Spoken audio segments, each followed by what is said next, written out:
महाराष्ट्र की राजधानी मुंबई से जब विधानसभा के मॉनसून सत्र के दौरान प्रश्नकाल में उस समय राजनीतिक माहौल गरमाया है जब उप मुख्यमंत्री एकनाथ शिंदे की गैर मौजूदगी को लेकर विपक्ष ने सदन में वॉकआउट कर दिया। शिवसेना उद्धव बालासाहेब ठाकरे गुट के नेता आदित्य ठाकरे ने सरकार पर गंभीर आरोप लगाए और कहा कि राज्य में एक ऐसी परंपरा विकसित हो रही है जिसमें मंत्री अपने ही विभागों से जुड़े सवालों का जवाब देने के लिए सदन में उपस्थित नहीं रहते। आदित्य ठाकरे ने कहा है कि उप मुख्यमंत्री एकनाथ शिंदे जिन विभागों का दायित्व संभाल रहे हैं उनसे जुड़े प्रश्नों का उत्तर देने के लिए वे स्वयं सदन में मौजूद नहीं होते। इसके बजाय किसी अन्य मंत्री को जवाब देने की जिम्मेदारी सौंप दी जाती है। विपक्ष ने इसे जवाबदेही से बचने का प्रयास बताया और लोकतांत्रिक व्यवस्था के विपरीत करार दिया। इसी मुद्दे को लेकर विपक्षी दलों ने विधानसभा से वॉकआउट किया, सरकार के खिलाफ विरोध भी दर्ज किया। आदित्य ठाकरे ने विधानसभा अध्यक्ष की भूमिका पर भी सवाल उठाए। उन्होंने कहा कि अध्यक्ष का पद निष्पक्षता का प्रतीक होना चाहिए और उन्हें राजनीतिक टिप्पणियों से बचना चाहिए। उन्होंने दावा किया कि साल 2022 के बाद से लगातार ऐसी स्थिति देखने को मिल रही है और महत्वपूर्ण मुद्दों पर जवाब देने से बचने का प्रयास किया जा रहा है। इसी दौरान आदित्य ठाकरे ने भारतीय जनता पार्टी पर भी निशाना साधा। उन्होंने मध्य प्रदेश के कथित भूमि घोटाले और राम मंदिर से जुड़े आरोपों का उल्लेख किया और कहा कि भाजपा को पहले इन विषयों पर अपनी स्थिति स्पष्ट करनी होगी। विपक्ष का यह भी कहना है कि सदन में मंत्रियों की उपस्थिति और जवाबदेही लोकतांत्रिक व्यवस्था का महत्वपूर्ण हिस्सा है और इसमें समझौता नहीं होना चाहिए।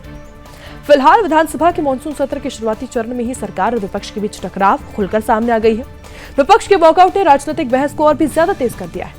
अब सभी की नजरें इस बात पर टिकी है कि सरकार इन आरोपों पर आखिर क्या प्रतिक्रिया देती है और सदन की कार्यवाही आगे किस दिशा में बढ़ती है।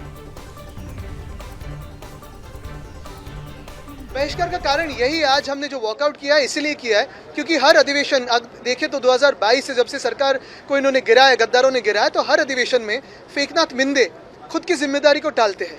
जो भी सवाल आते हैं, जो हम सवाल पूछते हैं क्वेश्चन आवर में, ये सारे सवाल जनता के, ये महाराष्ट्र के सवाल है और उनका जवाब अपेक्षित है। लेकिन हर एक अधिवेशन में आप देखें, हर एक सेशन में देखें, हर एक सत्र में देखें तो ये किसी ना किसी को अधिवेशन मंत्री बना देंगे कि आज ये जवाब देंगे, आज वो जवाब देंगे। तो आपने क्यों रखा है वो डिपार्टमेंट? भाई वो डिपार्टमेंट भी दे दो ना आप उनको परमानेंटली। लेकिन पैसा निकालने के लिए, घोटाला करने के लिए, भ्रष्टाचार करने के लिए खुद के पास डिपार्टमेंट रखते हो और जब जवाब देने का समय आता है उस वक्त आप भाग जाते हो। अगर आपको जवाब देना आता नहीं है तो क्यों बनते हो उसके मंत्री? अगर आज की स्थिति में देखें तो मुख्यमंत्री महोदय स्वयं खुद के जो डिपार्टमेंट से उनका जवाब देते हैं। अगर सीएम साहब दे सकते हैं तो आप क्यों नहीं दे सकते? क्या कमी है आप में कि आप दे नहीं सकते? कॉन्फिडेंस की कमी हो तो मैं समझ सकता हूँ, यही तो भाजपा की भाषा है। लेकिन आज भाजपा भी जवाब दे कि जो उज्जैन में घोटाला हुआ है, जो आज आपने देखा होगा सारे पेपर्स में आया है, आपके भी न्यूज चैनल्स पे चल रहा है, तो क्या यही भाजपा हमें हिंदुत्व सिखाती है?